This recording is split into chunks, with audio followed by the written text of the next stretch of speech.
Hi wrestling fans, thanks for clicking today's Dreaded D-Rose report. Here's what went on. WWE did some random drug testing backstage at Monday's Raw from Fresno. I think we'll find out the answers later. Whew. Bet there was some sweating going on there and they weren't even wrestling. Vince McMahon, he reportedly wanted Triple H to defeat Brock Lesnar at SummerSlam, but Triple H was against the idea and pushed for Lesnar to win, which he did. And with that said, everyone expects Triple H to get the win at Survivor Series. I don't know about everyone, but I don't think so. TNA Wrestling concluded with Claire Lynch's storyline last night on Impact Wrestling, with her legal representatives revealing that she never was pregnant and had agreed to blackmail AJ Styles after being approached by Daniels and Kazarian. She drugged Styles and took the scandalous photos suggesting that he was the father of her fake baby. By the way, Lynch didn't appear on during the segment since she had quit the promotion before that show even was shown. Anyway, if you look at my YouTube, or not YouTube page, but look at my Facebook page, I got Claire on there. She's dressed as Olive Oil, which she works at Disneyland theme park down in Florida. Hey, she makes a good olive oil. I think Popeye had her up to doing all that crap. Hey, happy birthday to Hall of Famer Rocky Johnson, 68 years old, Rocky's dad. And the one-time Cruiserweight champion, Funaki, 44 years old, and the Lord and Master, Chairman of the Board, CEO Vince McMahon. Tomorrow's going to be, well, no, it's today, Friday, 67. I got more on him later here. It's kind of funny.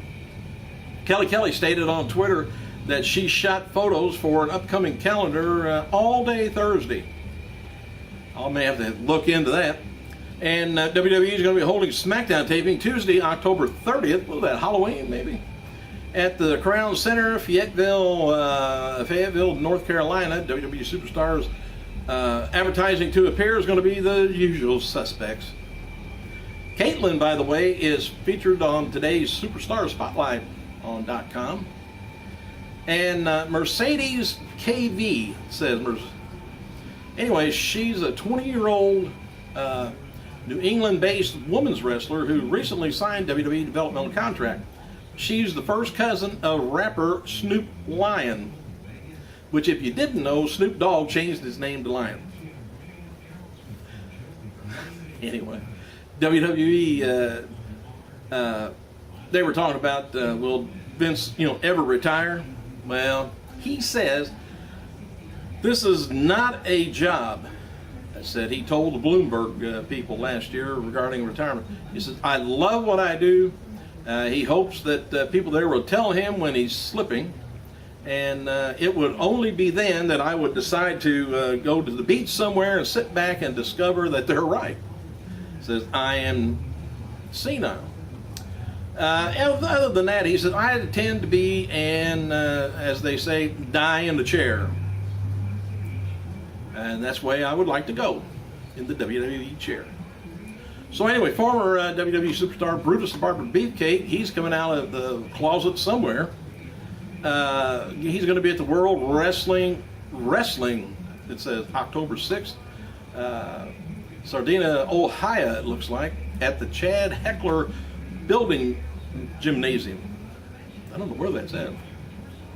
And WWE Hall of Famer Sunny, she's back in the spotlight again, says she's now sober after checking out of her WWE sponsored rehab program Thursday. And you had to be sober, you wouldn't have been out of there. The legendary diva was admitted to the emergency room on July 13th for consuming a large amount of vodka.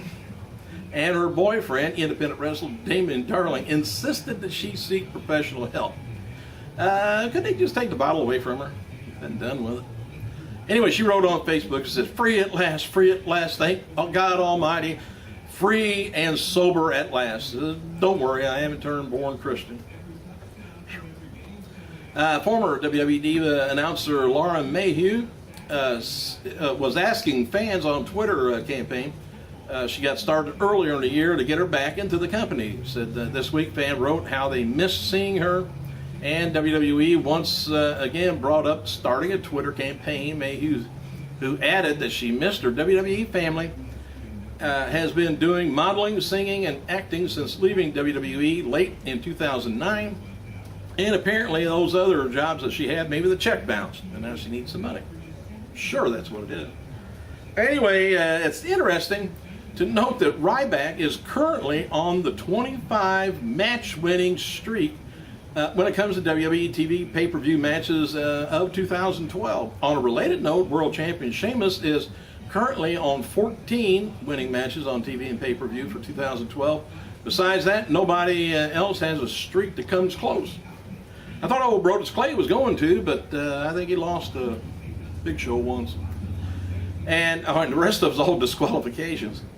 Part of the Brock Lesnar Triple H feud, especially the fallout from SummerSlam, had been done to set up The Undertaker versus Brock Lesnar if needed for WrestleMania 29, which I done mentioned that months ago, maybe a year ago. So it's finally coming out. After news came out about Ezekiel Jackson wasn't at SummerSlam and won't be on the European tour, fans have been asking him about his status in WWE. Zeke told everybody on Twitter last night that he has not been released by WWE and that he will return to TV soon. They usually say as soon as creative has something for me. If they don't have anything for me, get creative out of there. Create your own if they'll let you. And we noted before the dark main event of last night's WWE SmackDown, NXT taping saw CM Punk and Seth Rollins defeat Antonio Cesaro and Cassius Ohno. William Regal, who works NXT commentary, tweeted the following about the match. Says, very proud to be a part of NXT tonight. Hope that the dark match is at least on YouTube. Hint, hint. That's it. It's important. He said it was good, lads. WWE website has a new article up looking at 7 WWE superstars that World Heavyweight Champion Sheamus wants to fight. He listed Big Show, Punk, Lesnar, Kane, Barrett, Orton, and Undertaker. And here's what Sheamus had to say about all of them.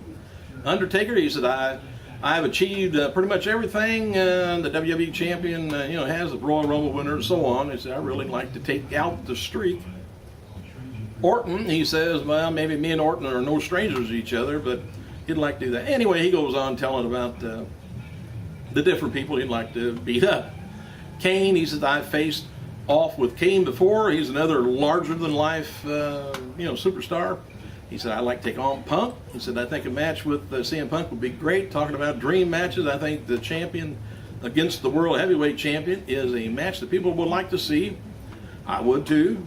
And Big Show, he says, Big Show's achieved so much in WWE, and for me, the tougher the fight, the better. And what tougher fight? And of course, is a 7-foot giant. And Lesnar, he says, Brock Lesnar, absolutely, fella.